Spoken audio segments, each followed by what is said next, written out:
Good day, everybody. This is Nelka Rockhogan, and today it's all about the floodlights. Okay, 4 years ago, I created this video. It's a ILP book narration, and this is from this PDF file. If you want to download this, it's on the link below. Okay, so I created this book narration, and one of my students asked me how he can identify which one is a symmetrical beam, asymmetrical, and a double asymmetrical or the flat beam. So this type of beam optics for sports floodlight or area lighting is a little confusing for him because he wants to know the difference. Because it's not showing here the photometric diagram, that's why he is a little confused. Okay, so let's go and check these three types of beam optics: the symmetrical, asymmetrical, and double asymmetrical or the flat beam. Okay, so let's go and check this one. So let's proceed first with the symmetrical. So when we say the symmetrical, it's like a, a regular, narrow, wide, and medium beam optic. Say, for example, you want to try this medium beam optic here. So this is a architectural floodlight. And you can see here in this photometric diagram that it's symmetrical. It's both side is symmetrical. It's same, okay? Let's go for a wider one. Okay, so let's go for the large one and let's check for the medium or the wide beam. Okay, so this one is coded as the wide beam. So let's go and check how it looks. Oh, sorry. This is not the wide beam. This is a very narrow beam or narrow beam. You can see the diagram is so symmetrical to other side of the diagram. So let's go for the wide beam. Okay, this one is the wide beam. Let's see how it looks. Okay, this is a little wider compared to the previous one. So that's how you can identify which one is the symmetrical.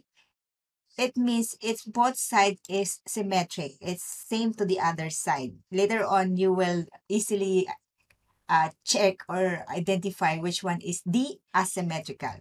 Okay, so to find out that one, so let's review. The first three photometric diagram that I showed you is the narrow, the wide beam, and the medium beam.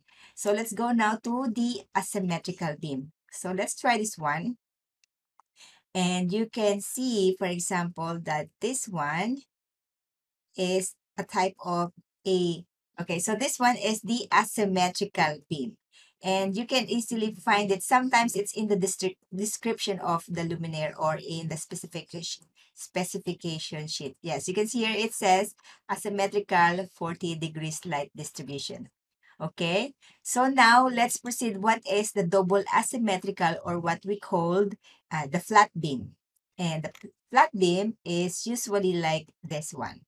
So you may be asking, what are the benefits or what is it good about this asymmetrical and the flat beam and the double asymmetrical or the symmetrical beam? Okay, so this one is the flat beam. You can see it's just one direction and it's really sometimes it's so similar, like it's so flat.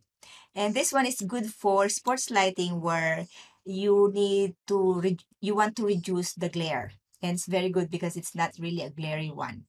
And usually I use this one for a small field, like a small football field, training field, sometimes even in a basketball court or a tennis court, but this one should be smaller one. Tennis courts and other small courts aside from the big sports field like football or soccer field. Okay, and if you want to use symmetrical beam, then you can use this one for architectural lighting. Sometimes you can use this one for sports lighting, but this one is not the example for this one. If you want a big sports lighting project, then you need to use this one because it has a higher wattage. And yes, it can cover a big stadium or something. And it has narrow, wide, medium beam and asymmetric beam also. Okay, so how about this asymmetrical? Okay, most of the time you can use this one for a small sports also when you don't want to use a big flat beam because this Asymmetrical beams sometimes is low wattage, like 100 to 200 watts only, and it's perfect for in a small football field. I will show you one of my project where I use this one. Okay, so this is my example for this sports lighting calculation where I use an asymmetric beam optic and a flat beam or a double asymmetric optic. So you can see here in this tennis courts, I use luminaires that are just a regular um, asymmetric beam, and um, it's only 197 watt. While in this paddle court, I use another asymmetric beam optic, and it's only 142 watt. The tennis court has 197 watts, while in this small paddle court, I used 142 watt. Actually, I can still use 100 watt for this one. But since I already import the IS file, I just choose this one. Okay, here in the basketball court, I use again the same asymmetric beam you can see here. And this one is again 197. For this one is again 197 for cricket batting area. But on this big field, actually, it's not identify yet what kind of sports field this one, but it's a big round oval area where there is a jogging lane and also pathwalk. So I use a higher wattage floodlight. Same, this is a double asymmetric beam or a flat beam because I want to make sure that I have enough light on the ground in the middle. So this one, it's very higher wattage. It's 935 watt just to reach in the middle. Okay, so this is a landscape project, and this landscaping project has sports areas. So I also calculated this one aside from a typical uplighters and pathwalk and bollards for the pathwalks. So yeah, that's how you will identify for a small areas or small courts, sports court. You can use an asymmetric beam. Yes, this one. And for a big area, you can use a higher wattage of double asymmetric beam. That is because you want to reach the middle and you want to reduce the glare, or you really want to don't have to have a glare. For small areas, you can use a simple asymmetric beam, or maybe you can use also a wide beam like this one, the paddle cord. Okay, so that's how you will select your type of beam optics for your floodlight.